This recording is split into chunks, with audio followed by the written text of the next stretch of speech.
All right. Hey guys, welcome to Spider Cave Studios, Torrance, California. I have a remarkable man and friend that I've known since I was a kid, Andre Hayes, and we went to St. Bernard together. And he and I have been, it seems like every 10 to 15 years we run into each other, and it's just the more we run into each other, the more I realize this is a guy I need to interview because he's done some pretty badass, remarkable stuff. Um, I'm just going to kind of throw it out there and then start at the beginning when we met each other for just a little bit. So you've written 4 books of various topics, and we'll get into those in a second. You played football at St. Bernard. You went to the University of Washington. You're a Husky, as we are being reminded right now with your shirt. And you're a father of 6, and you raised 3 of them as a single dad since 2012. Uh, and I don't know if I can say this, but that was not easy to get that to happen. And I'll let you explain all that. You have a book of recommendations from people like Carol James, Don James, the great coach that you had. She gave you an endorsement. Um, Gosh, all kinds of stuff. Also, Don, letter of recommendation. Uh, I think the Dale Brown, LSU coach, Mhm. congressman. There was I think the head of the commissioner at NBA. Yeah, and Adam Adam Silver. Silver. Yeah. I His mean, mom this died is of a cancer. Yeah. diverse group of people, and there's a reason. I mean, there's more than that. It goes on and on and on. There's there's more than that, and you've taken a life experience and you've formed it into where you've given these books and you've given it back, because right now you're a teacher and also a football coach. So I wanted to go into that, and I wanted to start and then skip forward to what drives you. So your mother, single mom, South Central, right, LA, Hmm. um, sends you to Play Del Rey, private school. Hmm. And I'm not going to be mean to you, but I'm guessing it wasn't just about the money that you didn't go to Loyola, which was probably Which is closer than. closer. But like myself, you didn't qualify, I didn't qualify. so you never had a chance to worry about the. So you're a year older than me, and then we start playing together. I'm a sophomore, you're a junior. We were talking in pregame how you had and I had the great honor of playing with 2 great football players that both played pros, Al and Aaron Smith. Hmm. Uh, and that was pretty cool. But you had a pretty good career yourself. You went to Washington, and you uh, apparently you struggled. Hmm. So and what I love about you, if I'm not saying too much, hopefully, is you were uh, struggled through school that taught you the importance of education. And I'll let you go from there.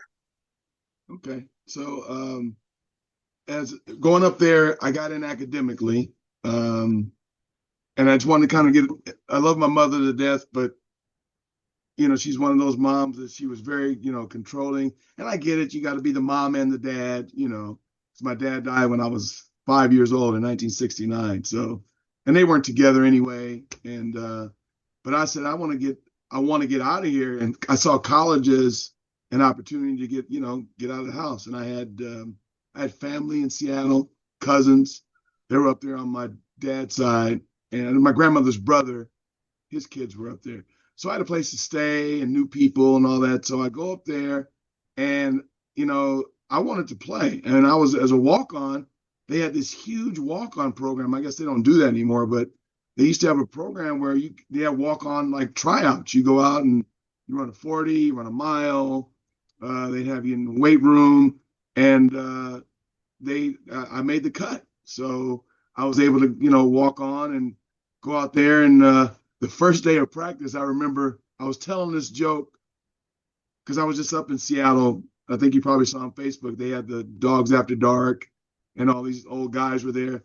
And I remember, Yeah, now we're the old guys, yeah, right? now we're the old guys. That's it. Now it's crazy. It's because I remember looking at the old guys when I was playing, like, who are these old dudes? Who are these? Right, right. Who are these dudes? And so Willie Roseborough, the starting tight end, Willie was probably 6'5", about maybe 260. And so he hits me. I've never been hit that hard in my life.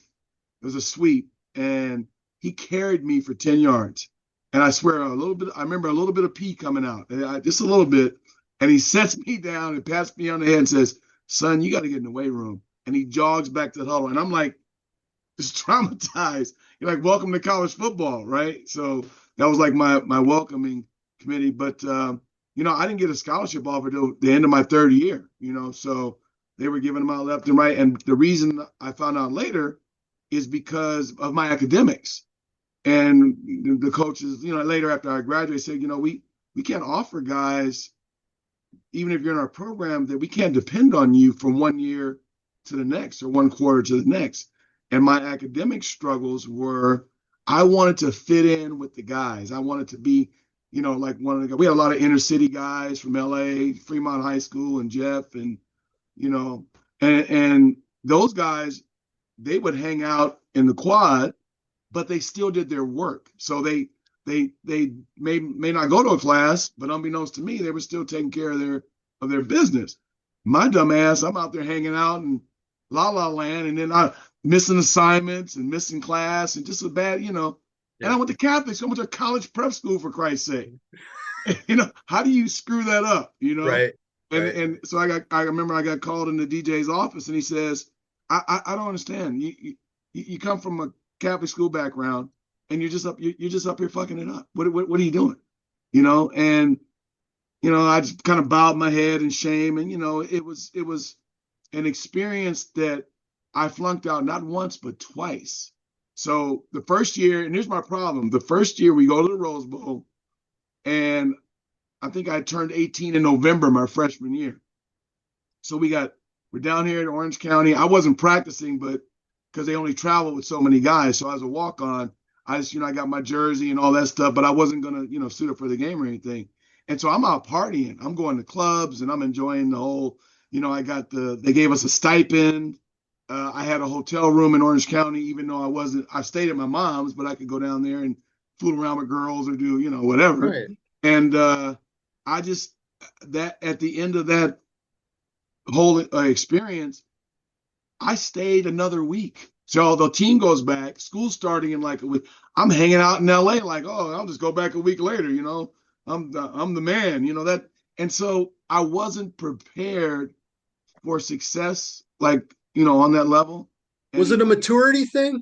It was a maturity thing, a lack of, and I didn't really have any, I won't say male role models outside of my coaches. I have my stepdad, but I think it was an issue of you're exposed to a lot more than you were in high school, because we went to Catholic school. My mom was strict. Totally. Dude, it was, you can't get the phone calls, 9 o'clock, get your ass off the phone. I had a curfew, and I went to college, just lost my damn mind. I got all this freedom, right? So the first time I flunk out is a funny story. I get called into the dean's office, and the dean says, okay, you read my letter, right? And I was like, no. He said, you bring your student ID. I was like, yeah. He goes, well, can you, put it on my desk? I was like, what is it? He goes, well, I told you in the letter, if you didn't get your grades up above a 2.0, that we were going to have to ask you to go to a junior college and get your grades up. He said, this is the University of Washington, son. This is not, Seattle Central Community College. We don't do D averages here. We just don't do it. So I'm crying, and he's all nice. He hands me the tissue box, and I'm thinking, if I cry, maybe he'll give me another chance. He'll change his mind. And that dude was so cold, man. He just, thank you. He goes, oh, so here's how it's going to work, son. So you're going to go to junior college of your choosing. You have to get at least a 3.0 average for 1 quarter, and we'll let you back in. Okay, no problem. So I go to a JC and I get a 3.7. I took 3 classes, North Seattle Community College, nailed it because I knew I'd do the work. I mean, I just wasn't doing it, right? So Right. I get back in, and let's see, that's my sophomore year. I get back in, I go a quarter and a half, and then my grades start slipping because I went back into the old behavior. And I get called back into the dean's office, and this time I already know the drill. So I'm like, I walk in, put my ID on his desk. I said, so how long this time? He goes, well, you got to do 2 quarters. You obviously, this is your second time. It's a 3-strike thing. If you do it again, 3 strikes and we're done. He said, so go for 2 quarters and come back. And Tim, when I tell you that was the most painful experience, because it's like you're screwing yourself over, and so I had to go to Seattle Central Community College for 2 quarters, and I was riding the bus every day to your junior college, and I'm sitting in those classrooms, and I'm going, how do you go from a 4-year school back to a JC? Most people go to a JC, then to a 4-year. Yeah, you got it all backwards. Yeah, I'm going backwards. What and the sad thing is, I never told my parents. I never told my grandmother. I never told my mom. I kept this shit a secret. They didn't find out till my first book was published. They were like, you flunked. What the?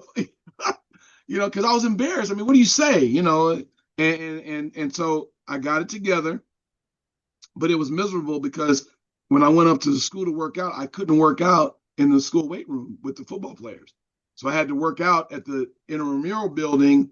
I could get a guest pass to go in there and lift weights and train with and all the normal kids. With all the normal kids, and I'd walk by the stadium and you could hear like the guys getting ready to go to practice, and you see your teammates, hey Dre, what's up, man? And it was so humiliating. That's like pouring salt on a wound. Oh my God, it was awful. It was so awful. And so I made a commitment to myself.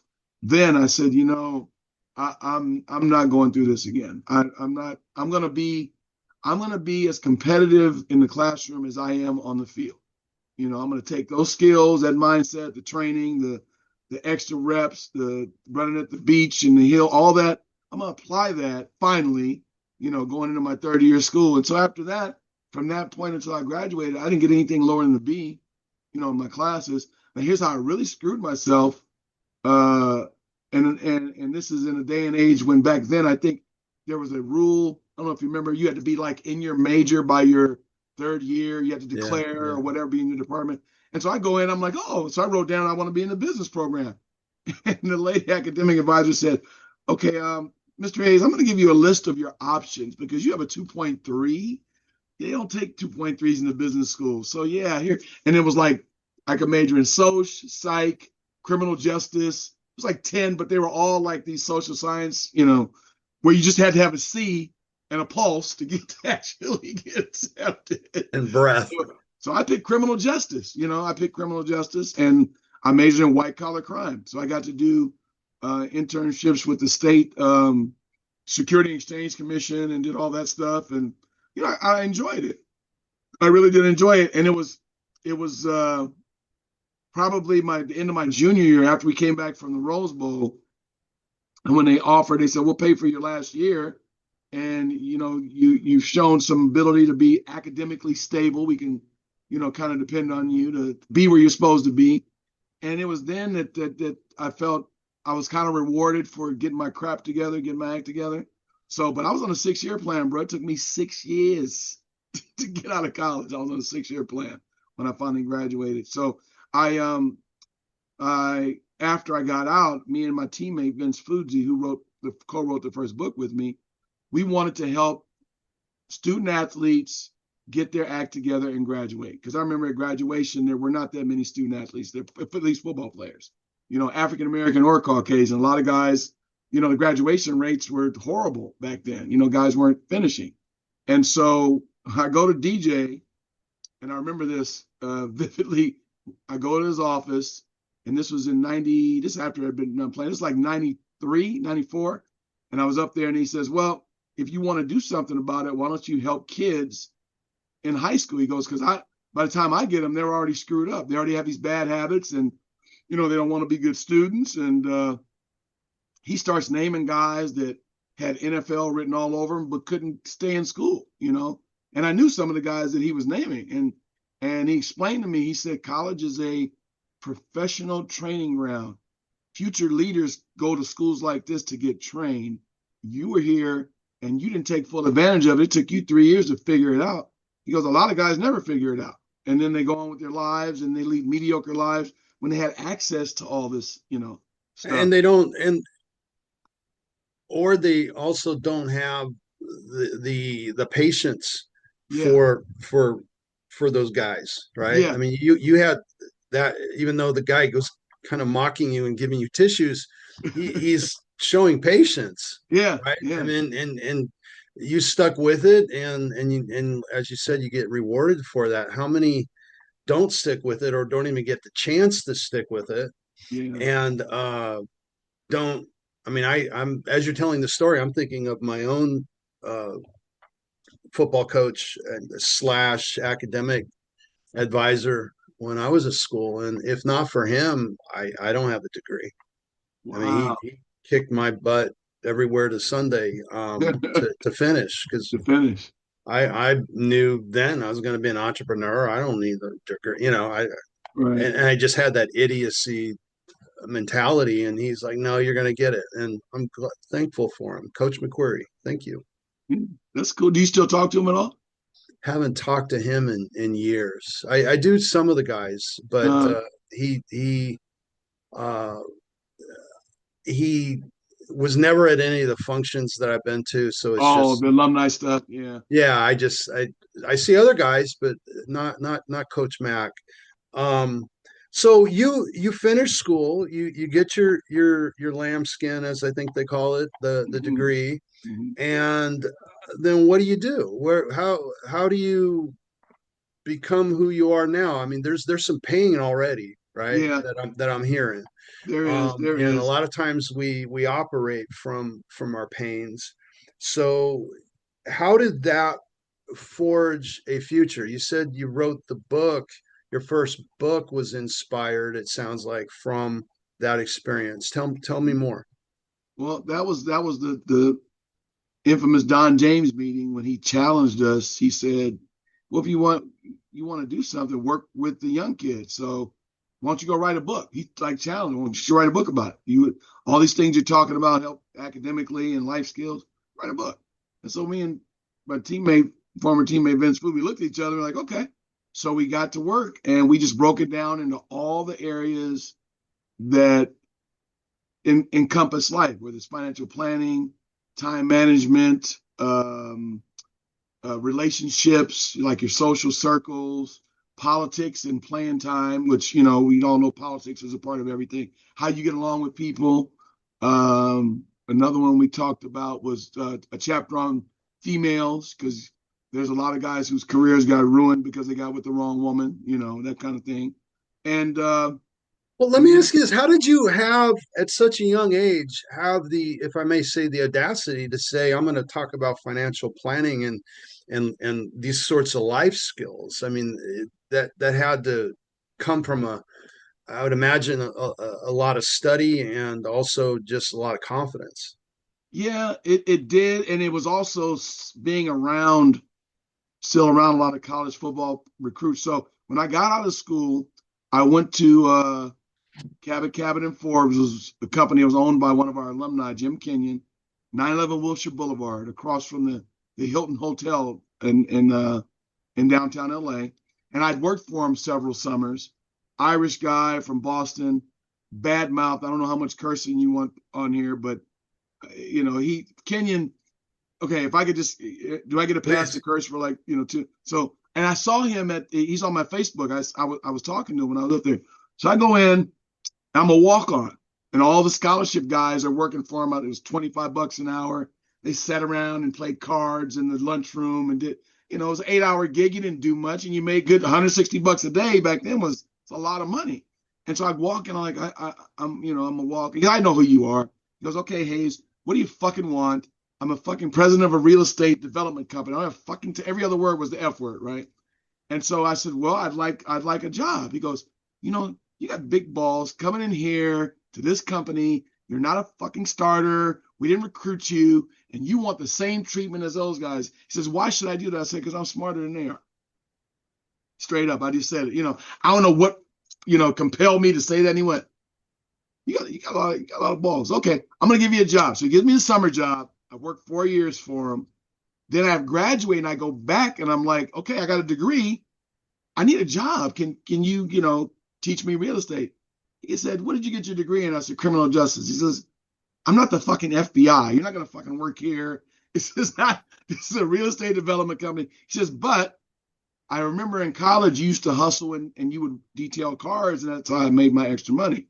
And I didn't even know that he knew that. He goes, would you like to have a car detailing business in my building, right?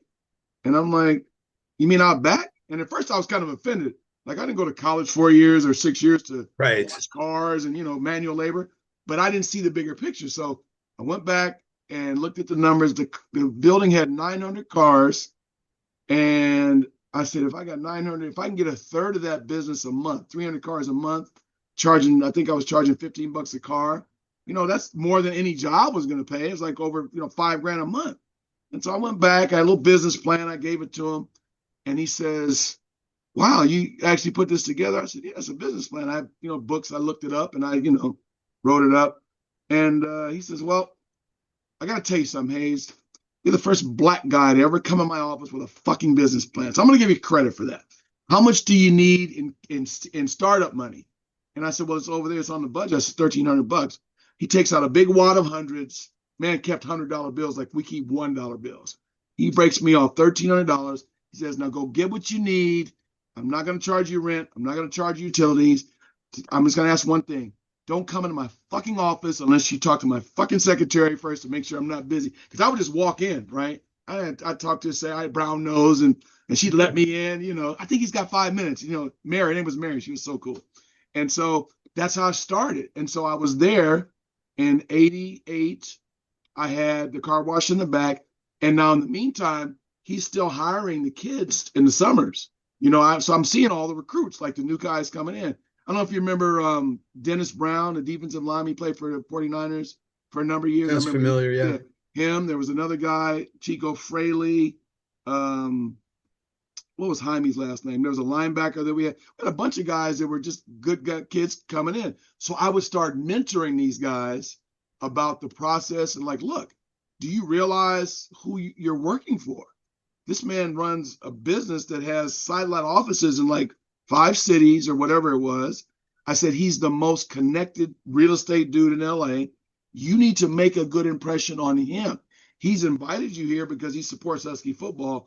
But the key is you need to work on network. That was another chapter, networking, and interact with him. Get to know him as So you're taking these as an alumni. You're putting these guys under your wing now. Yeah. Because they see me back here hustling, and I mean, and the business took off, which was good. I mean, it was started out a few cars a day, then they got to 10 cars, then it got to where my max was 20. I could wash 20 cars in one day, and I was so exhausted. I was like, you know what? I got to hire people. So they got to see, especially as young African American men, that they don't often see business success. They got to see me running this business, in the back of the building. So they would come back and be like, wow, you're really back here. You guys are back here working, doing your thing. And so Kenyon started, I wouldn't say steering them to me, but he would suggest to them, why don't you go talk to Hayes? Hayes can tell you, and you can. And so I kind of started mentoring, that way. And I realized that these guys, and like a lot of young kids, didn't understand the process of becoming a man when you're a student athlete, because as well as I do, football is like your job. When you're in college, it's fucking everything. You're breathing football. I don't even know how we studied. I mean, shit. I don't either. It's 6-8 hours a day. You got meetings and film study and game, and so, but the growth, wasn't there. So that's when I started talking to Vince Fuzzi, and we decided to sit down and come up with some topics that we can use to try to reach these kids. And so DJ Don James, he agreed to do a written panel interview. So I had this one chapter called Coach's Corner, and I got DJ to answer some questions. George Raveling, the former USC basketball coach, Don Chaney, who was at Temple at the University basketball coach, and I can't remember who the fourth. I think we had four, and they all did this, make believe roundtable and answered questions and did all that. So there was like a need, to get kids to realize life is bigger than sports. Sports is a vehicle, right? Even if you make it to the highest level, what's the average career in the NBA? 3 years. NFL, no, averages NFL's 3 years. The NBA averages 4. And then you have the rest of your life. What are you going to do? What are you going to do with that? So that's how we got started in the life skills business. So at that age, how old are you? Like 21 or 2? I'm 20, because remember I was on the 6-year plan. So I think I was 24, 24, 25 when we Still first though, man, started. I mean, to have that awareness and to know the moment that you have in front of other players, Mhm. and as you said, African American, I'm sure there's others too, right? But you're Mhm. seeing your role modeling to them because you got role modeled at the school, Yeah, yeah, right? You did, yeah. as you said, I mean, you, Mr. Cerebral, you're sitting there tapping out of all the homework, and these guys are acting the fools, but they're going back. You're saying they're still pulling their weight. They're pulling the weight. Uh, Mhm. as isn't that interesting? But you got your stuff together, and that is cerebral. That is at that age to recognize the opportunity, and from this dude. I mean, to have access to somebody like that Oh yeah. is amazing, and to then recognize that not only are you getting blessed by being able to work in there, but then also to share the inspiration with the other guys is it's pretty badass. And I could kind of see why you ended up doing what you do to this day, which is teach, Hmm. right? I had the And bug in me. coach. I had the bug in me. I always tell the story of well, anybody will listen. I can't get my own damn kids to listen, but other kids listen. Right. You know how it is as a dad. Is. But so what I came to understand was how relationships drive your success. Because you don't really learn that in college. And I was back there, I'm washing cars, and I'll never forget that this another Irishman. I don't have a thing for Irish guys. Tom Hanrahan, USC graduate, and we saw his talk, trash back and forth. And Yeah. I remember him distinctly because he walked on his toes. He wanted to be taller than he was. So he was always walking on his toes. And I would just give him so much shit. We're just flipping shit back and forth. And he says, I play racquetball with a guy that works at McGuire Thomas Partners, which back then was the largest developer in LA. His name is Gil. We play every Wednesday. I'm going to get Gil to bring his car here and have you do his car. And maybe Gil might want to put your car wash in his buildings. So I don't know if you're familiar with downtown, but there's a YMCA on Beacon Hill. No, It's I right in don't the know it middle. well. Yeah, Yeah. and they got these twin brown towers, Wells Fargo Center. And he says, yeah, I'm gonna bring Gil. So he brings Gil. I meet Gil. I do his car. He's impressed. He goes, I'm gonna set up a meeting with my bosses because we'd like to have your service in our building. And I'm like, what building? And so he points, and you could see his buildings from where I was, right by the freeway off of Wilshire. And I said, how many cars do you guys have? He goes, we have 3,500 car lot. And then my mouth dropped just like I was saying. And so I started doing the math. 3,500. If I You're get a seeing third, dollars. yeah, I'm seeing opportunities. What the hell? Seriously? So I go to this meeting and, I dress up and I thought I was dressed appropriately, but all these dudes were casual. I'm the only one with the tie on. They're just kind of, because when you really have authority and power, who are you impressing? You're the president of the damn company. You're not wearing a suit and tie every day unless you have to. Right. These dudes had collars unbuttoned, sitting back, and I'm the most overdressed dude, in the room. So they loved the meeting. I pitched the idea, and they said, okay, well, you're going to have to do the TI work. The tenant improvement work is going to be on you. So we're going to run the numbers, and we're estimating it's going to cost between 45 and 50 grand in construction to put the plumbing in, electrical, blah, blah, blah. And so on the inside, my stomach is like churning, like, 45. But on the outside, I'm playing it cool. Oh, yeah, okay, no problem. Send the numbers over. So I'm like, I can't, there's no way. I got maybe $2,000, Right. 45 or 50 grand. So who do I know with 45 or 50 grand? Mr. Kenyon. So I go back in his office, and this time he turns around and he smokes cigars all the time. So he's a classic, it's reeked with cigar smoke. It's Right out foggy of a blue. movie.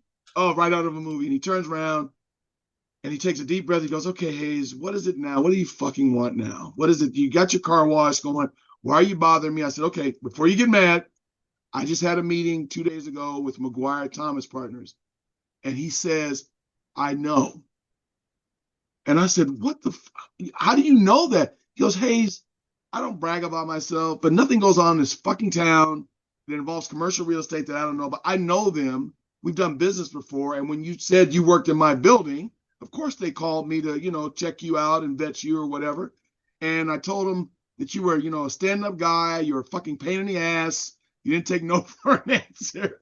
And he said, so what is it? I said, well, would you be interested in investing in this project? Right. And so I gave him the numbers, and he looked at the numbers and he says, I'll do it on one condition. I'm not giving you a fucking dime. If I gave you 50 grand, you'd probably run away with some fucking hot chick to Jamaica and never see my fucking money again. But I tell you what I will do. I'll give them 3 payments. I think it was 17 grand a piece or whatever it was. And, when they make the progress in the project, and I'll give them another payment. He goes, that's the best I can do. Leave me the fuck alone. I've got a meeting in 10 minutes. I mean, it's just real abrasive, but it was love though. It was love. And so I went up What there. do you want for his piece? Yeah, just to pay back the loan at 2%, charge me 2%. Damn. 2%. He didn't, because he said $50,000 ain't no money to me. I mean, I'm not, the man's a millionaire. So he goes, but I'm going to help you because you had the fucking balls to go in there and meet with he goes, do you even know who you were meeting? And I'm like, no, I just knew that they ran that building. He goes, no, they own most commercial property in high rise wise in LA. You were in a meeting with some heavy hitter guys in the real estate game. And I'm my dumb ass, I don't know. I'm, naive, 25, 20, I think I was 26. So he does the deal. We open the business there. It's a 3-year deal. And the first year we made $120,000 in washing cars and detailing cars. Right? Unbelievable. Unbelievable. So now we go back to the problem in college of how do you handle success? Because success ruins more people than you think. Sometimes people say, oh, well, failure, you fail. But failure is you stop trying. You stop trying, you're a failure. You get up, dust yourself off, and keep going. But I learned then that success is not a destination. It's the journey. The success is in the journey. You don't get to a certain level and then go, oh, I've arrived. You just, you want to keep going and keep pushing and, all that. So we build the business, and then the recession hit. We had Black Friday. I don't know if you remember back in the late 80s, the stock market crashed and the whole, cyclic stuff. And all these millionaire dudes that I was doing their cars stopped washing their cars like once a week. I mean, I'd never seen anything like it. I said, how come you haven't been? Well, there's a recession. The market dropped. I lost a lot of money. I said, but you're driving a 750 BMW. Right. He goes, you don't understand, son. Things are tight, And so my business dropped that year about probably 28, 30%. So now I got to figure out, well, shit, I need to have a backup plan, which I got my degree. So that's when I went and started. I was coaching at Bernard's, actually, 89. I was coaching at Bernard's. And after that, I went and applied at Bernard's in 93, 94. But I'll tell you how I got to teaching. I started substitute teaching for a place called Teachers on Reserve, $12 an hour. Now, you talk about humbling. I was detailing cars, making $12 every 20, 30 minutes or whatever. Right. I went from there to now I'm teaching. I substituted at Campbell Hall High School, private school in the Valley. And it was a long-term gig. I think it was 2 or 3 weeks. And when I left, the kids wrote a letter to their teacher. And the teacher sent the letter to the agency, and the agency gave me a copy of the letter. And it was a 1-page, signed by all the kids. Mr. Hayes, we loved you. It's the most fun we had learning. And when I read that letter, dude, I cried. It was like a God moment. Like, you're not put here just to make money. You have a gift, and this is where you're supposed to be. And at that moment, detailing shrunk. it became like in the rearview mirror kind of. I still did it, as a business, but then I started focusing on teaching. I went to Bernard's and I taught for my first 2 years of my career, and I knew it was where I was supposed to be. Do you remember you had Mr. Baldetti, right, for English? Oh yeah, Peter Baldetti is the reason I became a teacher. That dude, man, I he could made see that. oh man, Oh that yeah. dude, he was fun. He acted out. I hated Shakespeare. I was like, but he would How do you act it make out. that interesting? Yeah, how do you? It's impossible, but he did. Man, he did. And he would act it out with such passion and grace. And, he had the comb over. I don't know if you remember, he had the comb over, you'd flip his hair over. And so I Absolutely. go back to Bernard's. Baldetti is still there. And I catch him, I hug him, and I said, Mr. Baldetti, I just got to tell you something. And it's bottom of my heart. You're the reason I became a teacher. You had such a profound impact on me. You're the reason because when I was subbing, I was kind of like, feeling his energy and all that. And he starts crying. He goes, wow, he said, I'm going to tell you right now, I don't do it for the money. He goes, I do it because I want people to say nice things about me after I'm gone. That's kind of the way he worded it. And I'd never thought about my life like that, ever. I was all about, I got to make a living. I got to provide for my Well, family. that also was, remember, the late 80s was all about the yuppies and Yes. Yeah. all, Me, me, me, me, me, me. me, me. Yeah. It's, I think it's worse today, but Oh, we invented it, I think, in the yeah. Yeah. 80s. We did invent it. They took it to another level. Don't get me started. That's a whole I'm so cynical. If I could just say this as politically incorrect as possible. So, and I know we're digressing. I'll get back to the story. But the whole transgender, a guy should be allowed to say he's a girl and participate with women, that's such bullshit. And I'd say if you want to have a transgender fucking league, why don't all the transgenders fucking compete? You can't be a dude and say I identify as a woman and go beat up on girls. That's just me. So Just there, I got it out. wrong in every single Every way. sense I of the don't know word. how we How have did we gotten to get this here? point. How do you get even? Come on, man. Seriously? I mean, I've never seen a girl bench press 400. I'm sure there may be one or two out there, but women are built different. Men are built different, and it's just unfair. It's just not, Anyway, there's that part. So not to digress, but I had to. That was been on my mind for fucking days with this thing with the girl out here, and I guess Trump pulled the funding, and everybody's up in arms. I'm like, what are you fucking up in arms for? You need to take an honest look at it. Look, they can be offended. I don't give a shit, but you got to be fair. How are you offended? You said you wanted to be a girl. Okay, I get it. I'm not mad at you. I'm not homophobic. To eat. If your Bible Rock says Adam on. and Steve, if your Rock Bible on. says But Adam and you don't Steve, get to beat up on a girl. yeah, you don't get to beat up on a girl and be. Remember a few years ago, the swimmer from Penn, the guy that the transgender, and he went in, he kicked ass and went to the NCAAs and you're a Like he did dude. something. Yeah, like he did something. You're 6'3" with a spine. No woman's built like that. I mean, Right. Right. Anyway, I don't want to get on the bandwagon, but so bring me back. So okay, so we're after college. I'm subbing. I'm teaching at Bernard's, and as I was at Bernard's, I began to realize this was my calling. It was my calling because at 3 o'clock the bell would ring, kids would leave, and I'd be like, "That was fun. I get a check for this. This is just, it's like doing stand-up comedy and entertainment for Right. for a whole day." And the kids, I connected with them, and I just realized that I had a gift to try to. People say you're a good motivator, but I try to get young people, to realize God put you here for a reason. Everybody's got gifts. Your job is to maximize those gifts and be the best version of you. And that's what Brother, started. that's why I wanted to interview you today. I knew this is where we were going to go. Oh, and let me just say this about you. So just so you know, and I think I've told you this in person. I probably told you this when you did your interview for my book. The reason I've always looked up to you, you were younger. I didn't play tackle football in high school because I had a hip injury, right? So my junior year, I'm on JV. It was right before when you got you were already on varsity, and you knew all the JV guys, Roland and all those guys. They were all like in your class, and I would watch how you went about your business. So you don't probably see it that way, but you were a person who always went above and beyond whatever was asked of you.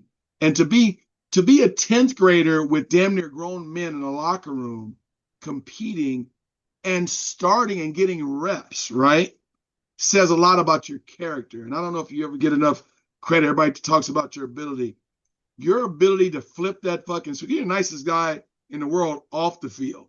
But when you walk between those lines, you flip that switch, it's a brother, whole nother, it's a whole nother level, brother. right? That's my philosophy. Yeah.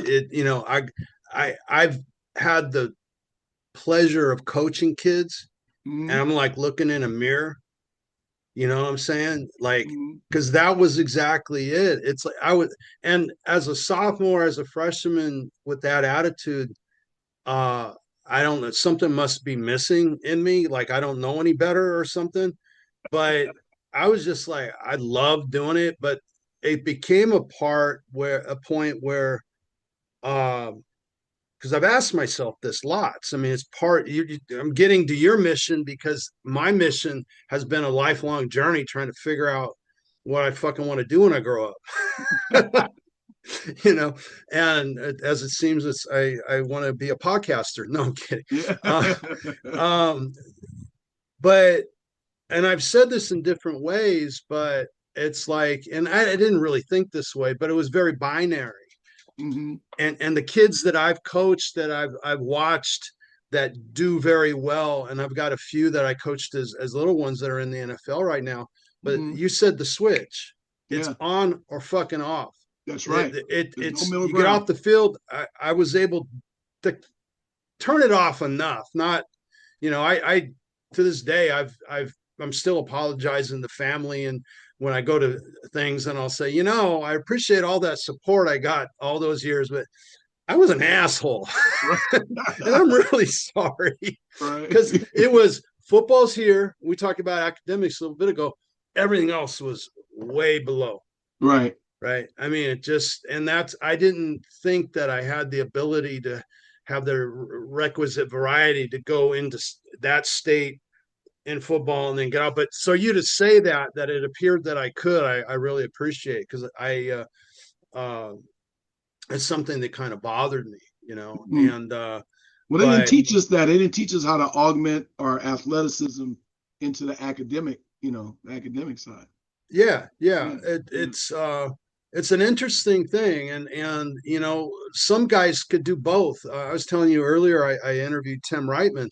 That Mm-hmm. guy, very proudly, he says, I don't know if it's still true, but when I interviewed him a few years back, he says, I'm the only guy at UCLA to have gotten an All-American, Academic All-American, and both. academic, both. Yeah. Yeah. Yeah. See, Yeah. I know. I there's the already know that. teacher. You Yeah. know that already. Yeah. Reitman was a So man. Yeah. I'm like, how in the hell did you do that? Yeah. Yeah. you He was know, I academic mean, that's All-American. impressive to me. But what where I want to go with this is so you found early the bug and your purpose. And would you say that the purpose came from those struggles while you were at UW? I would say a big part of it came from the struggles and being able to understand what kids were, going to go through as student athletes.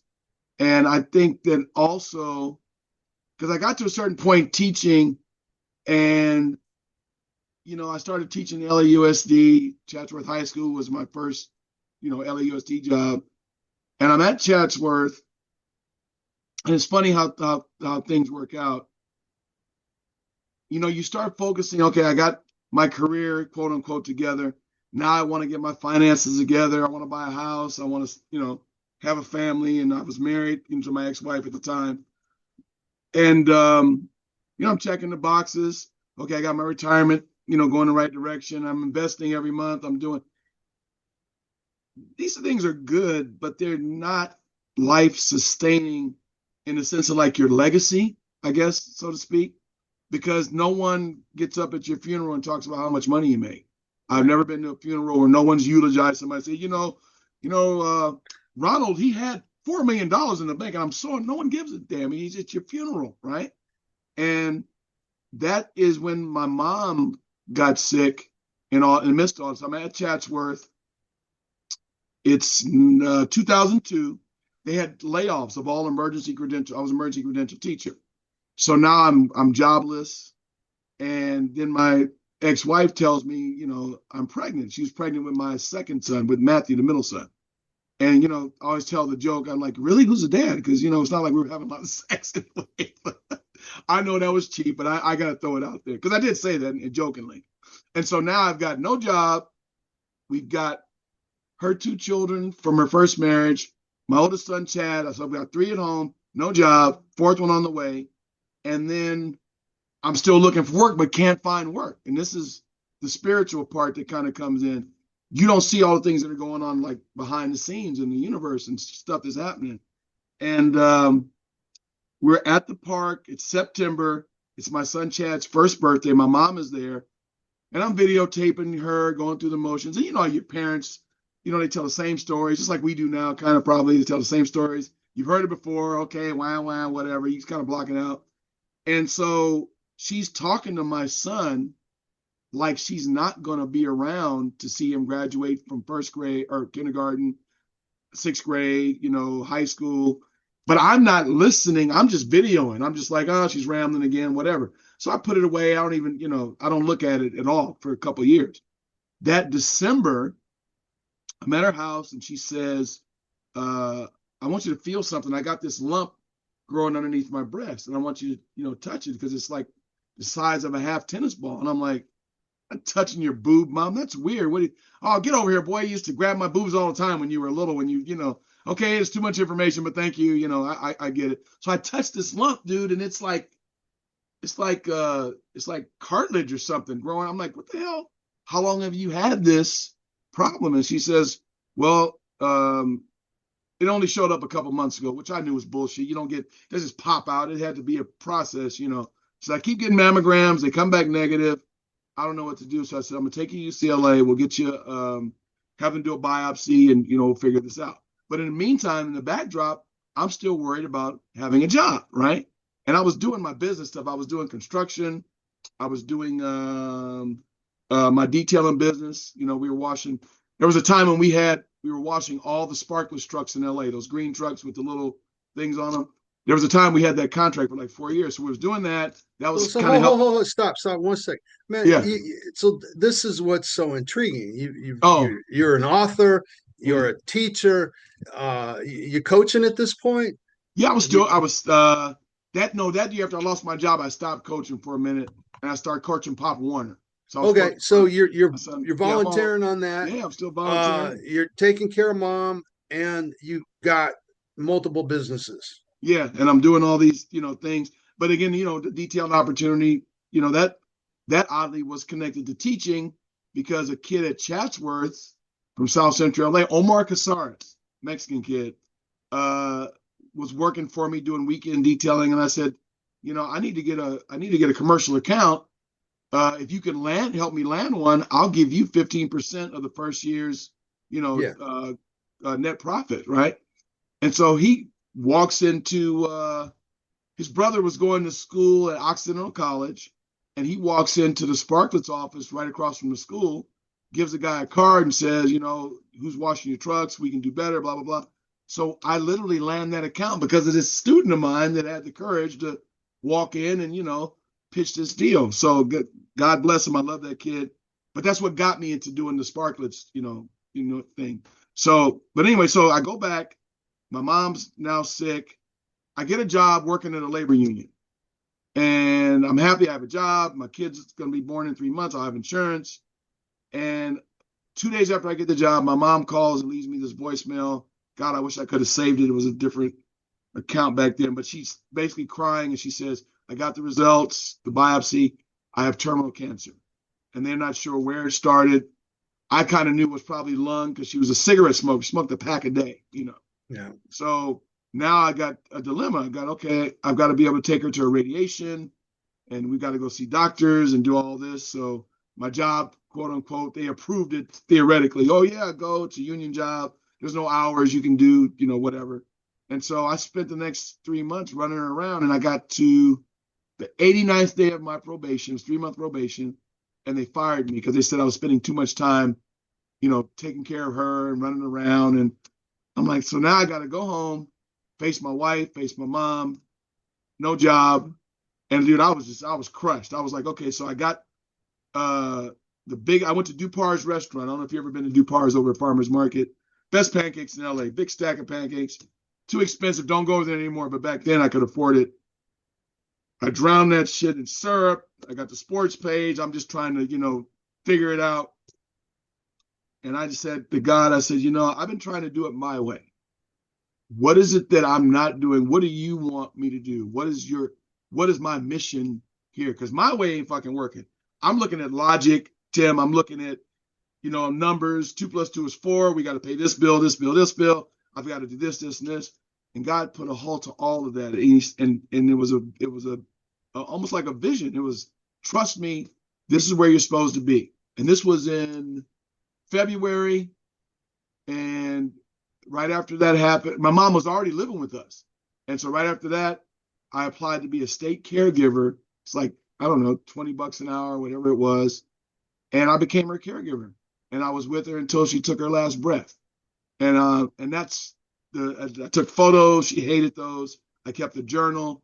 It was like a surreal experience. You're thrown into this. I remember going to the doctor with her, and I'm sitting there with her, and I don't mean to get weird. It's just reliving this shit. It's just, and we're sitting in the doctor's office, and there's nothing like hearing a doctor tell your parent that they got 6 months to live. He says, did a PET scan. She's got 7 tumors. The origin tumor is inoperable. It's in her chest cavity behind the heart and lung. It's the size of a grapefruit. So we want to just make her comfortable and get her affairs in order. And I'm like a fly on the wall watching this, like it's an out-of-body experience. Did he just say 6 months? You're kind of processing all this. And so I realized my job was to be with her. The pay sucked.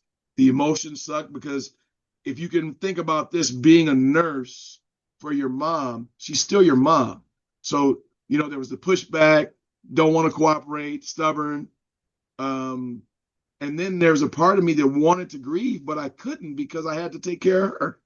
You can't grieve and feed somebody. You got to make sure they're on their meds. So I said, you know what? I'm going to go back to football, and I'm going to organize this damn thing the way a coach would game plan anything else. So, dude, I took this poster, big old poster. I laminated it. It had a schedule. It had checklists for her medication, feeding time. I mean, I just did it, I just did it the way I knew how to do it, right? But you can't make other people be somebody that they're not. So I was all in. My mom wasn't. She was addicted to cigarettes. And I remember she went back home for a couple of days, and we caught her walking through her house with a cigarette ashtray under one hand and a pack of cigarettes in the other. And she's in the middle of cancer treatment. And dude, I'm spending money on all this holistic stuff, trying to help her. And she's, wanting to smoke. You feel like you're wasting your time. Exactly. Yeah. Wasting your time, dude. And I'm like, so we had a heart to heart, and it's in the book. And I told her, I said, look, if you want to die, just tell me, Mom, and I'll leave you alone. But if you don't, you got grandkids that are not even going to get to know you. It's not just about you, So I'm trying to help you here. Can you at least work with me? So we kind of got her back to, doing the holistic stuff. We shrunk the tumor in her chest by about 40%, and the doctor was like, well, "What are you guys doing?" So we're giving her this holistic stuff, the shark cartilage, and all these other, cancer remedies, and it was working. But she wasn't fully bought in. So the cancer eventually, spread to her liver. And at that point, it was like, that was it. And once we found it in the liver, I think she lived another 6 weeks. She died July 9th, 2003. So I tell that story because I was exactly where I was supposed to be. Not in my mind, but in reality, that is what the universe, God, however you want to look at it, had planned for me. So we spend a lot of time trying to rationalize things, but our existence itself is a miracle. Life is a miracle. I mean, you're sitting here right now, your body, the human body does, it's 6 trillion biochemical events per second. 6 trillion biochemical cellular events every second you take a breath. So that's 360 trillion things in a minute, right? And I do a lot of Deepak Chopra, and one of the things I found fascinating, he said, you know, people are fascinated by life. He goes, but death is just as fascinating because in order for you to die, that train has to stop. You know, all those biochemical events have to stop, right? That's why you'll go in and you'll see somebody who is terminally ill, but they're dying in one part of their body, but the hair's still growing on their face, hair still growing on their head, you know, their mind's still working. So the body, it's amazing, you know, and there's no logic to it. We want to put Yeah. logic on everything, man. Yeah. So that event, watching her take her last breath, Tim, time stood still for me. It's the one time I can remember in my life where nothing else mattered but that singular moment. And dude, when I tell you it was life changing, and I just like, I'm sitting there and I'm like, I'm not worried about the bills. I'm not worried about not working. I got to be in this situation, and it's a blessing because how many people get to be there at the end to watch the woman who birthed them take her last breath? She saw me take my first breath. I saw her take her last, you know, and I wouldn't want it any other way. As painful as it was, I'm like, wow, this is life changing stuff. So immediately after that happened, I just I just looked at life differently. I said, you know, I'm not going to focus on the trinkets, the shiny stuff, and the how much money have I saved, and am I on this goal or that goal for this. I began to just every breath was like a blessing, you know. And then I took that lesson. I said, you know what? How can I bring this into the classroom? Now, this is going to sound really weird, but this is the way God works. A year before all that happened, and this is in the book, a young lady named Claire Castagnola, I think her name was Castagnola. She's a Jewish girl at Chatsworth. Loved her to death, but she's my most annoying student. Like she would literally visit me every period. I'm like, what are you doing? Oh, hi, Mr. Hayes. Oh, I came to say hi, blah, blah. So don't you have a class? Claire, go to, I have to kick her out of my classroom. One day she brings me a book, Tuesdays with Maury, written by Mitch Albom. Now, I don't know if you're familiar with Mitch Albom. Remember the sports reporters used to be on ESPN on Sunday morning? Those guys would have a round table. Yep. Mike Lupica, Mitch Albom, and John Sanders, and they would talk. And Dick Schaap, I think, was on there at one point. So Mitch Albom wrote a book about his favorite college teacher named Maury Schwartz. Maury taught sociology, and Mitch Albom took a sociology class with this man every semester. He was at Brandeis University in Boston, Jewish school. Every semester he took this dude's class, right? Like different levels or whatever. And they got to be friends, and they would have lunch on Tuesday. He graduates. Maury gives him a briefcase. They hug. He says, Mitch, please stay in touch. Just call me once a year on my birthday or whatever. Well, Mitch leaves. He starts being a sports writer. 13 years go by. Doesn't call the man, doesn't write, no contact at all. He's channel surfing, and he sees Maury Schwartz on Nightline. Remember Ted Koppel used to be the host of Nightline? He's on Ted Koppel's show talking about life from the perspective of a dying man. He's got ALS, right? And Mitch is like immediately overtaken with guilt. Oh my God, I never called. What can I do? So next day he calls him. And so Maury says, come to Boston and we'll talk, you know. He gets there. Maury welcomes him with open arms like it was yesterday. No guilt trip, none of that.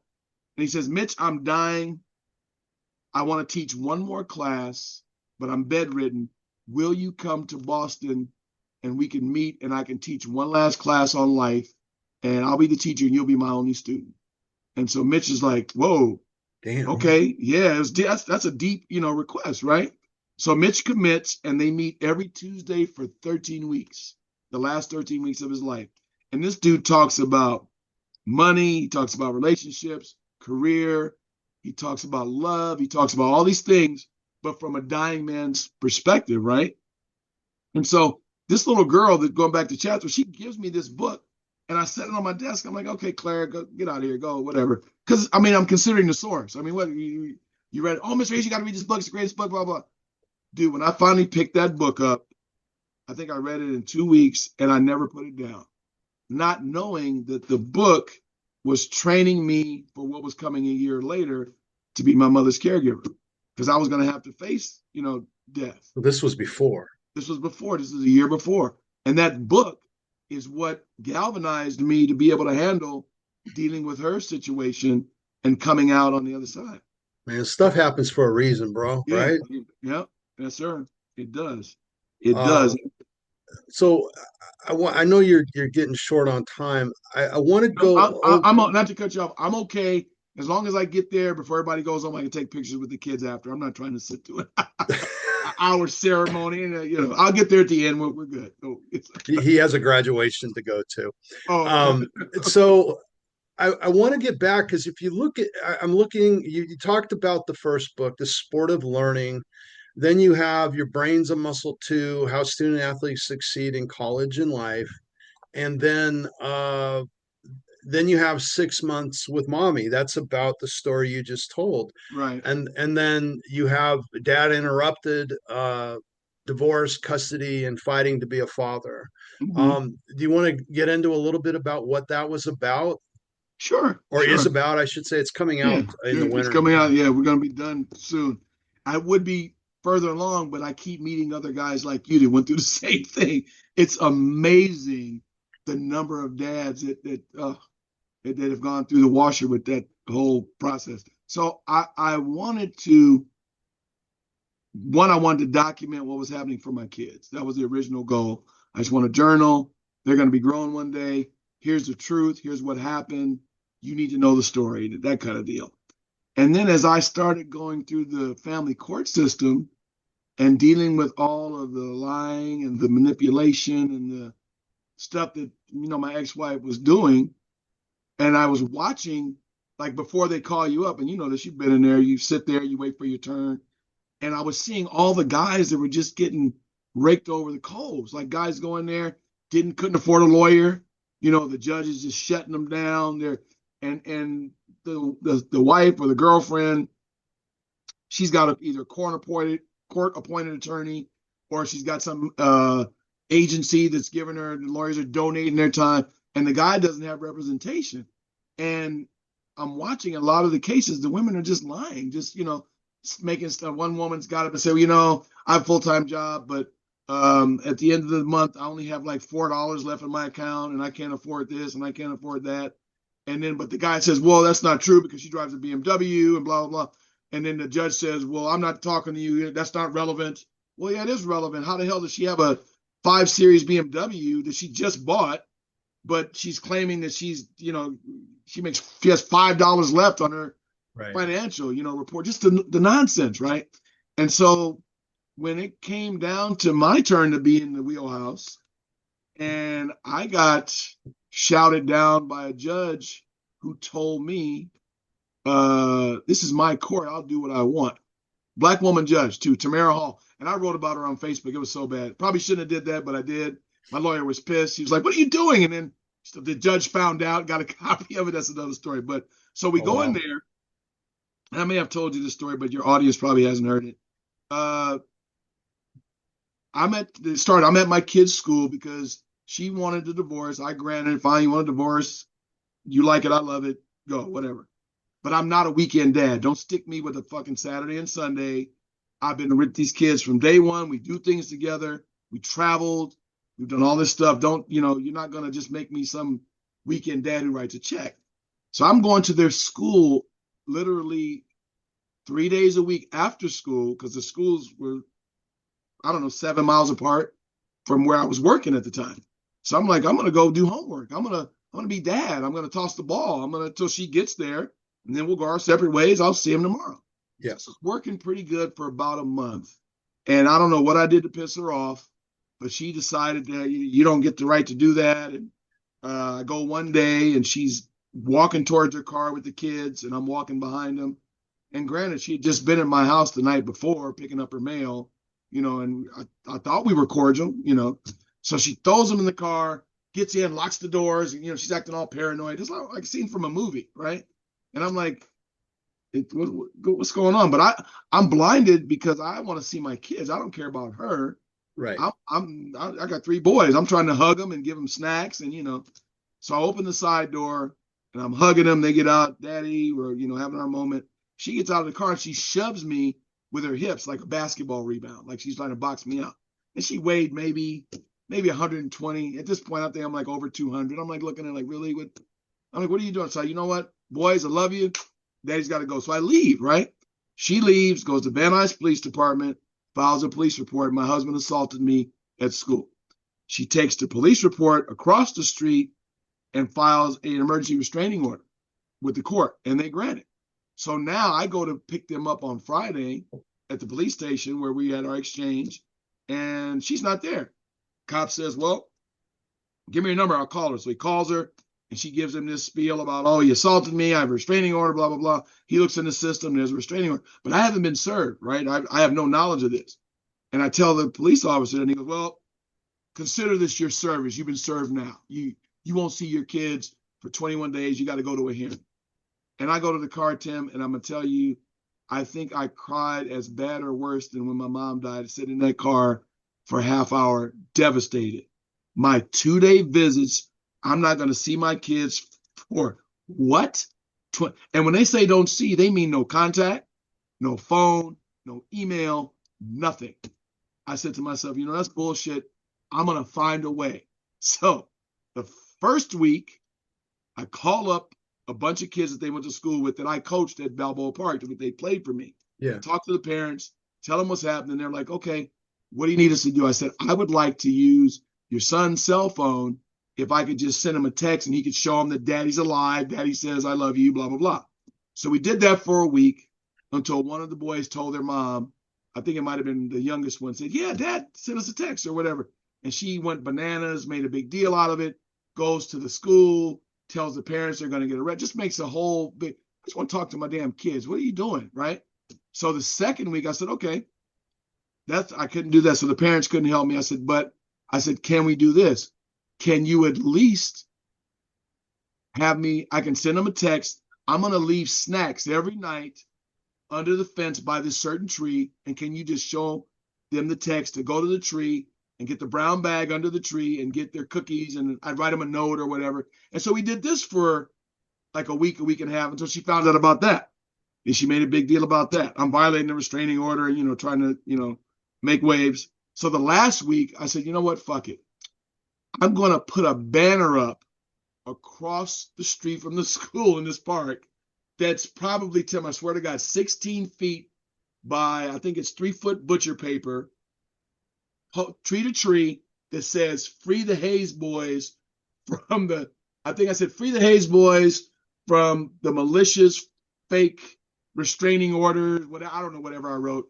And it said love, You're on fire. Yeah, exactly. I'm like, are you kidding me? You're not gonna do this to me, right? And she's livid. We go to the hearing. She's got the poster. They tore it down and she brought it to court. Like, yeah, he violated the restraining order. So do we go in there? And this woman should get an Oscar for acting. They call us up. She's got a woman on each arm, and she's, and the judge says, "Are you okay, ma'am? Are those your lawyers?" "Oh no, they're from the battered women's shelter. I've been a battered wife for 20 years." And they walk her up, and I wanted to clap because I was like, "That's fucking brilliant." I never would have. I got to give her credit for creativity. I mean, some next level stuff. Yeah, next level stuff. Who would have thought of that, right? Right. So we get up there. I'm paying this lawyer dude, Asian brother, nice guy, but too nice. I'm paying this dude $3.50 an hour. The meter's running. I've already paid him for the trial prep. He's probably made $2,000 off of that. Now this day in court's going to cost me $2,800, right? We get up there and we've got 7 sworn, notarized affidavits from witnesses, not only character, but people who were actually there that day who said they saw what happened, right? She looks over them and the judge says, "I'm going to have to object to these. I'm not going to allow these into evidence." And my lawyer's like, "You're the judge, Your Honor. You can't object." And she covers the mic and says, "This is my court. I will do whatever the hell I want. I'm not going to let them in as evidence. If she had a lawyer, her lawyer would object. It's hearsay, blah, blah, blah, blah, blah." And I'm sitting there looking like, this bitch, are you fucking what? Are you serious? I'm paying on, I can't, it's not my problem she doesn't have a lawyer. But for you to do that, that was like bias, right? So I said, okay. So we put her on the stand and My lawyer says, we got her. Don't worry. I'm gonna break her on the stand. Gets on the stand. He asks her three simple questions and she loses it. He says, one, on September 27th, were you at my client's night school class with the kids hanging out in this classroom for an hour and a half? First, she tried to lie and said, oh, I don't recall. So he pulls out a photo because I took pictures. See the photo? It's timestamped. Is this you? Yeah, blah, blah, blah. Okay. Second question, were you at my client's school again on such and such a date? Yes, I was. Then he asked her, the kicker, were you at his house on December 4th at 10:30 at night picking up your mail? And she loses it. Yeah, I was there and I was going to the mailbox and I looked in the window and I saw some bitch sitting in the dining room and that's my house. And who does he think he is? And she just loses it, right? Just clearly, emotionally just distraught. We got her. He says, how do you go to a man's house at 10:30 at night and you wrote on your restraining order, I'm afraid he's going to murder me. Those were her words that she put on the restraining order. Just, audacious stuff. So the two didn't match.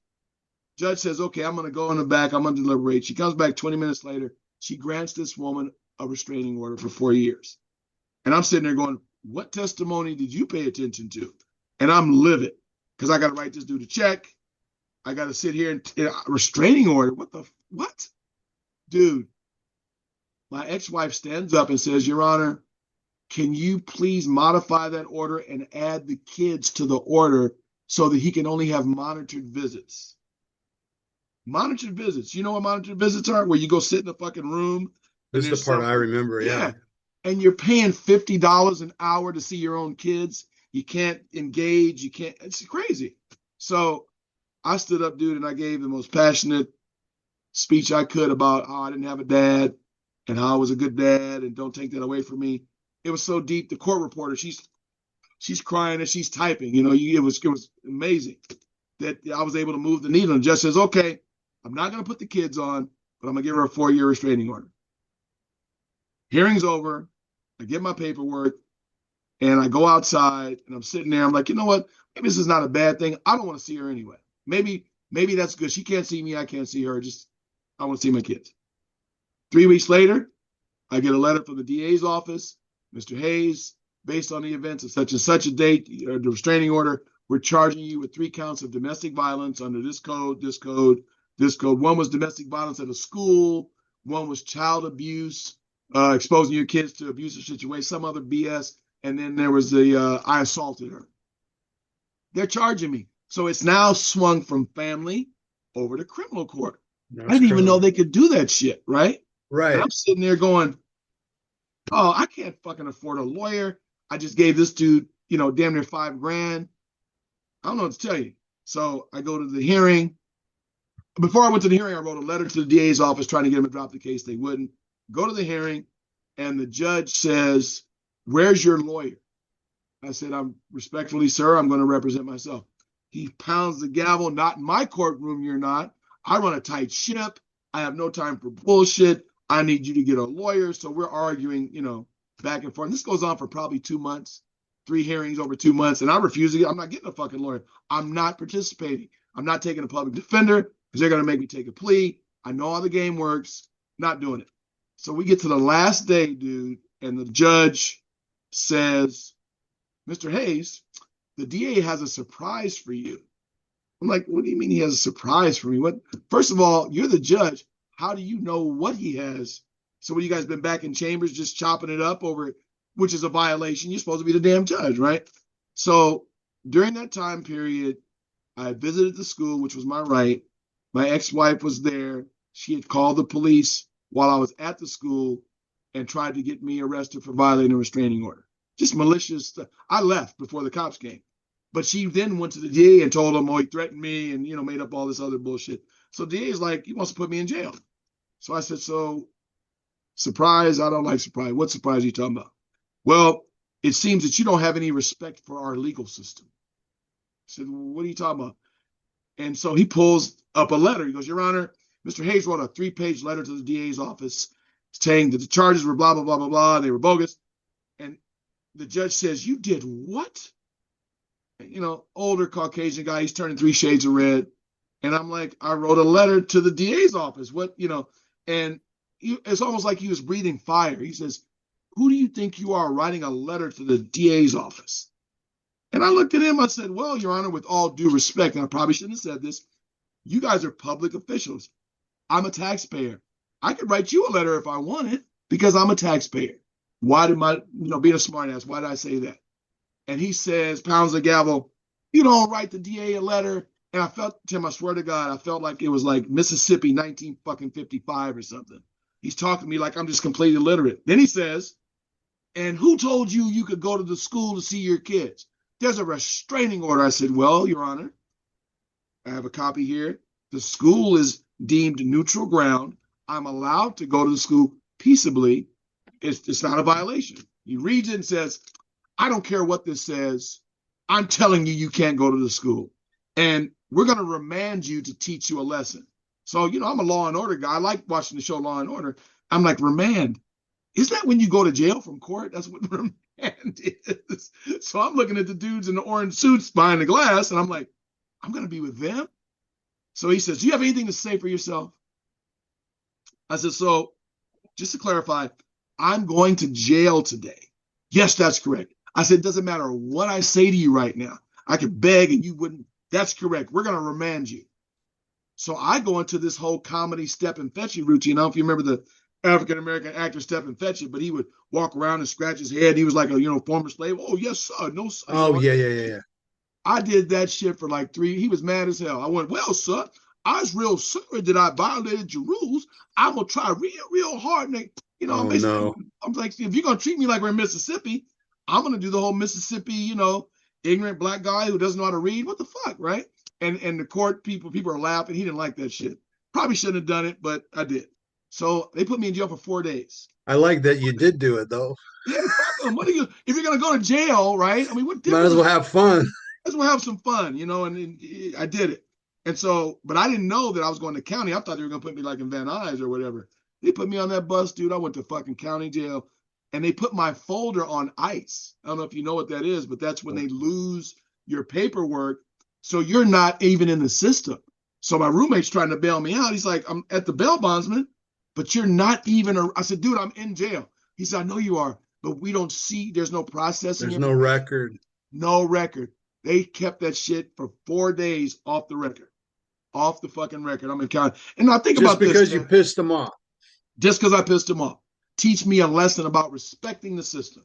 And dude, I was in there, and it's weird because I'm in jail, and the first night it took, we got there at 2 PM. I didn't get a bed until 2 AM. That's how long it took just to get in the cell.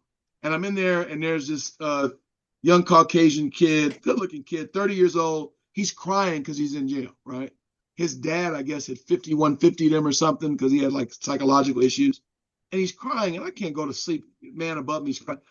So his name is Tim, oddly enough. And I said, "Tim," I said, "what's wrong?" "My dad put me in jail, 5150, he's crying." And we got to talking. He's from Cincinnati. We got to talking about football and stuff. So I basically calmed him down and got him to be able to, what, it's not permanent. We'll get through this. So we don't go to bed, dude, until like 5 AM, right? You go right into mentor mode, dude. Yeah, I Look at go into that. mentor mode. You What, can't even help I yourself. can't fucking help myself. I just went into mentor mode. So this is the funniest shit ever. So I go to bed, it's 5. I wake up, it's probably 8 o'clock, and there's 6 dudes standing over me with Tim. 6 brothers that he went and got. And I'm thinking I got to fight. I fucking never been in Yeah, jail right. before. I'm like, I'm about to get up and, You saw some movies. This is how yeah, it works. hell yeah. I'm not gonna be laying down. If you're gonna get me, somebody's going out, right? And so I said, "What the fuck, Tim? What are you doing?" He goes, "Oh, no, it's cool. We were just at breakfast, and I was telling them how you mentored me and you helped me, and so they need help too, and they want you to teach them what you taught me." Okay, I said, "I can't teach you. I don't have a board. What do you want me to do?" So one of the guys, I forget his name, he goes, "No, no, no, man, I got an idea. I'll be right back." So he runs around, and this is in the medical pod, so it was like kind of private. He brings back like 5 tubes of toothpaste, and he writes on the dark gray cinder block walls with the toothpaste. Because look, see, this is chalk. You can write. So I taught a class in a jail cell the first day I was there about coping and dealing with trauma and being in the moment and Dude. all of that. And that's when I said, this is just, it's where I was meant to be. It was where, man, it was just a weird thing. But saying all that to say, I know that was a lot. These are real things that happen to dads more than we even know, right? How do you combat that if you are a dad going through a divorce when you don't even know what's behind the next door, right? So by getting your story, and the other guy got 20 guys on the record now. 20. It started out with you were, I think you were the seventh interview I did.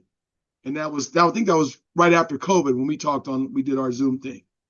It's grown to 20. I'm gonna just keep it on the YouTube channel and put about the first 10 in the book. But a lot of these experiences are the same. And so as men, and I hate to say this, we got to know that marriage is a business. You can say it ain't, you can say it's about love, but at the end of the day, when you got to go through all that kind of stuff and contracts and signatures and all that shit, as men, we don't protect ourselves. Because once you go through the system, they get half whether they earned it or not. I mean, I took care of her for 8 years, 7 years she didn't work. You You know know, and, what sucks is, so men are hearing stories like that you just told, right? And young men, mhm, and they're like, screw this, I ain't getting married. yeah, And yeah, and I and I can't argue with them because I know too many that yeah, went through. Uh I mean, what you went through, where they're using, the legal system against you, yeah. It's a weapon. just for the fact that you want to be a dad. Yeah, Fine, we're going to get divorced. That's cool. But just, you're going to be a dad. And there's generally speaking, there's no respect for that. mm-mm, Not just from a lot of females, mm-hmm. but from the system itself. Society. Yeah, yeah. And if we don't do something to fix that, Mm-hmm. we're going to crumble As a quicker society. than we're not. Mm-hmm. Um, you can't be asking a dude trying to do the right fucking thing. Yeah, yeah. It ain't like you were beating up on anybody, the kids or the ex. You Right, ain't doing any of that stuff. You just want to be able to.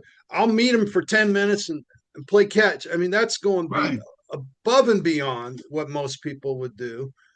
And then now you're gonna get hammered on that, and then for the courts, the judge, and everybody to just team up on you for trying to just flex to do what is your biological right, Exactly. Yeah. and not just right, but your and My duty. you haven't used this word yet, but your uh not just your right, but My duty. Yeah. your Obligation. duty as a dad that you take fucking serious. Yeah. Everybody's hammering. I mean, I can't imagine, dude. I mean, I can't imagine your place, dude, you went beyond the call of duty, man. I mean, to do this, and so what I really appreciate about what you've done is you've archived all these things in your life, Mm-hmm. you've put on paper, Yeah. and that's very different. It's Yeah. very different.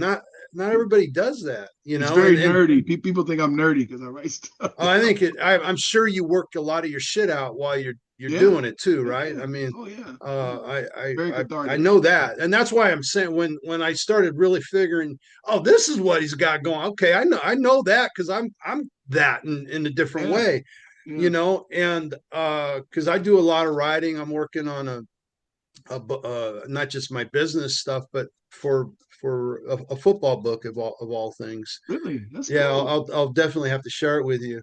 But it it's working it out, Mm-hmm. finding the truth. Because I think way back when, we know what we think is truth. This is Right. truth, right? Right. And then life comes along and kicks you in the ass. Makes And you then in you're the like, ass. well, I did what I was supposed to do, right? And whatever that was, and maybe not. I mean, we're delusional also, right? We suffer from Naive. our own bullshit. Yeah. But for the most part, you're like, all right, I did the right thing there. Okay, maybe not there, but that's not what we're talking about. We're talking about Right. this, right? Right. So, and then it becomes confusing, and so I appreciate that you've written this out and worked it out through your publications, and they're all on Amazon, right? Hmm. Yeah, Yeah, they're on you Amazon. you can get them there. Look up Andre Hayes, publisher. I just followed you the other day. And by the way, I didn't realize you had written so many books. I was only aware, I think, of one, Yeah. but it's I really respect you for what you've done, because through your own pain, I know that you're trying to leave behind a legacy that heals it for other men, other people, other athletes, right? And trying to let your experience be some guidance and wisdom. So I really appreciate that about you, man, and that's why I wanted to interview you, because it's deep. I mean, you got the scars for sure, man, and Yeah. and you Yeah. keep going forward. So with that, man, I appreciate you, and I wish you nothing but continued great luck. Well, thank you. I really appreciate the opportunity. Um, and I'll close with this. Everything happens in your life that happens in your life, you have experienced enough other things to train you for that moment. So our other experiences shape us in ways that we're able to deal with the next thing, because the sun doesn't shine every day. And it's the Vedic saying, I think, is that I like to use: all life experience is by contrast, up and down, left and Mm, right, hot and cold, here and there, and birth and death.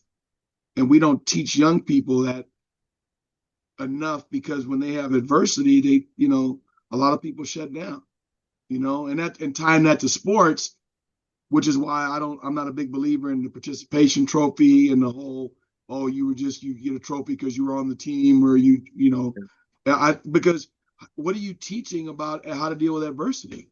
We don't want you to suffer. We don't want you. The only way you grow in life is when you're not comfortable. You don't grow when you're comfortable. All your growth, if you look back in your life, has been when you've been put in an uncomfortable situation. can I ask you something? Because you're on a hot spot with Okay. me on that, because I have teammates that never learned those lessons, that were good ballers, but Hmm. they didn't take out of that into other stuff. And Hmm. I'm thinking of two, and I don't, I'm not making fun of them or whatever, but they're homeless. One of them, we're not sure if he's alive. Um, and I love him to death. The one I was in contact with for a while. The other one I lost contact with, and then I talked to a ex teammate, and he says, "Well, we're not sure if he's still around." And I'm like, "Damn!" And it's no, I don't know what the fuck it is. I mean, I don't know what it is. It's like I expect someone to talk like you're talking. I Hmm. learned adversity, and it prepared me for this moment. Hmm. Right? That to me, that's what football's for. Yeah. Test yourself. Get, what do they say? You pound steel, it gets stronger, or That's something like right. that. Yeah. Yeah. Or Yeah. and that's literally what happens. Yeah. You Metal go sharpens against some, metal. yeah, Yeah. yes, and you go against the guy that kicks your ass that play, and you're like, oh shit, I got to get better, Yeah. right? I remember going again up to Oregon, man, and these guys. I mean, everybody wore those half shirts back in the day, right? Yeah. And but when I played on the line, and so I line up, and you see these guys do that, but a lot of times all you see is the roly polies, right? Right. Right. Right. But then you get to Oregon, man, these guys got six packs. And they're Right. and Yeah. I'm like, oh Exactly. shit. And I remember the first or second play, they do this little thing where they roll out, and you think as a D lineman, oh, I'm gonna get him, and all of a sudden a Uh, lineman comes out of nowhere to and flat back traction. you. Yeah. And I just remember, I'm like, damn, that hurt. you know. It was like the second play. And and I decided, right, I need to get better right Uh-huh. now, or it's going to be one ugly game. Mhm. I'm not going to come out alive, so to speak. But you learn that. I mean, that's Yeah, what you learn yeah, to get better. that's something. Not next week. In that case, man, I realized I got to get better right Better now. now. Yeah. Right now. I don't have time to wait to see film and all that. But that's the advantage, I think, that guys that been in football. I think in all sports, but none Mhm. as much as Especially football. football. Yeah. I think it's the violence, it's the hurt. I just said. I mean, only Hmm. that sometimes can make you change, right? Yeah. The pain, and so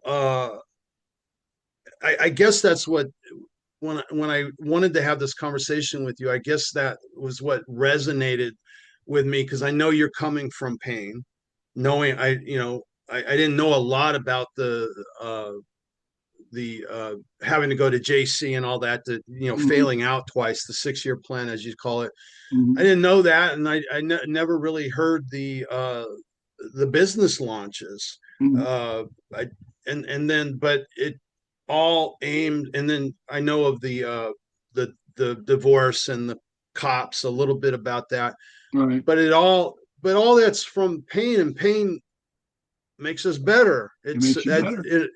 as you said, it gets us into a we either get.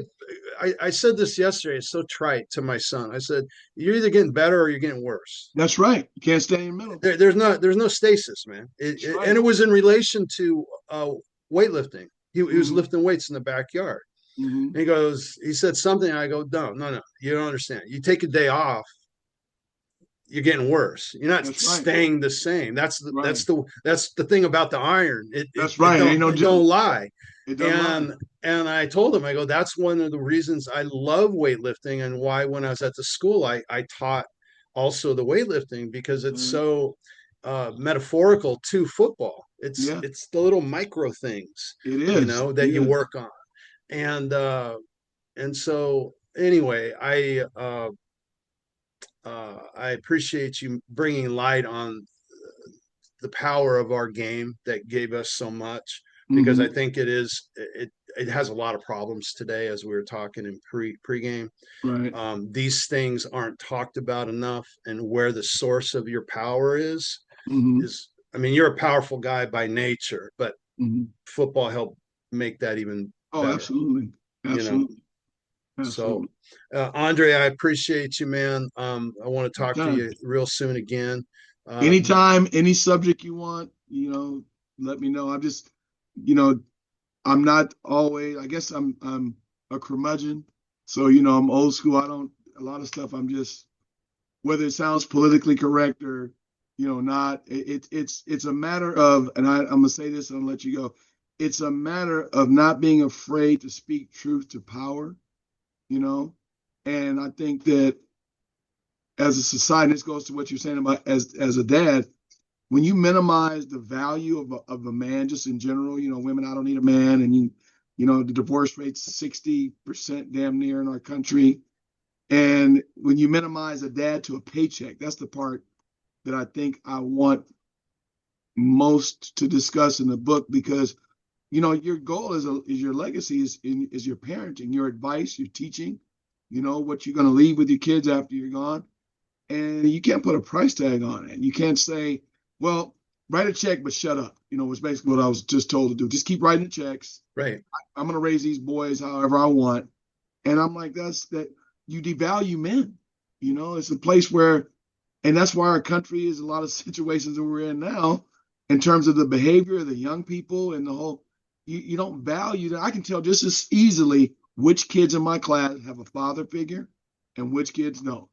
The Yep. boys that don't have a dad, I say go sit over there. They want to argue with me. The boys that have a dad, they know when the man's in the house, all the bullshit stops. I said move, you move. We don't have a discussion, and we got to get back to that, allowing men to just be men. I mean, it's not a crime that I'm okay. I'm an alpha male. Ooh, does that make me a bad guy? You know, Right.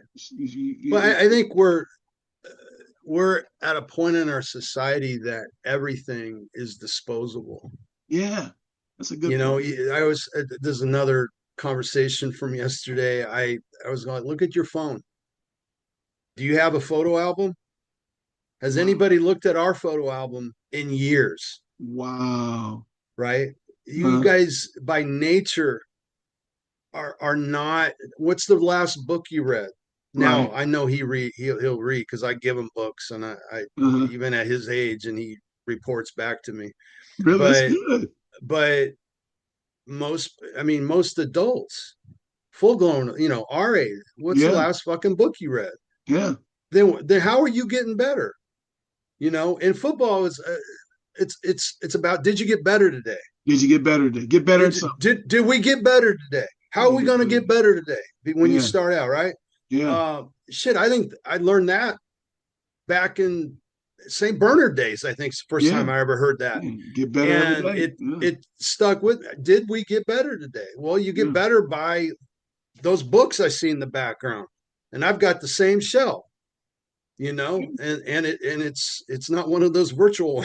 It's a real one. There's real books that Yeah. that I've read most of them, Yeah. and Change your life.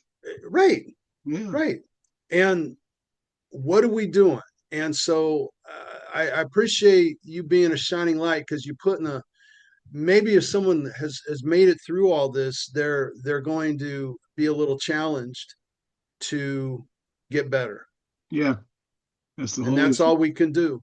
Get better at something, baby. Give me some extra reps. One more rep, one more Yeah, rep. one more rep. Hey, Just give me one more hey, rep. Andre, man, I love you. I Love you too, appreciate you, brother. man. We'll All right. stay in touch. Talk to you soon. Anytime. And God give me that bless. stuff on your book, man. I want to check it out. I'll let you. You're one of the first guys I'll let you know about it. Okay. Sounds All right, good, brother. Ted. Take Bye care, bye. man.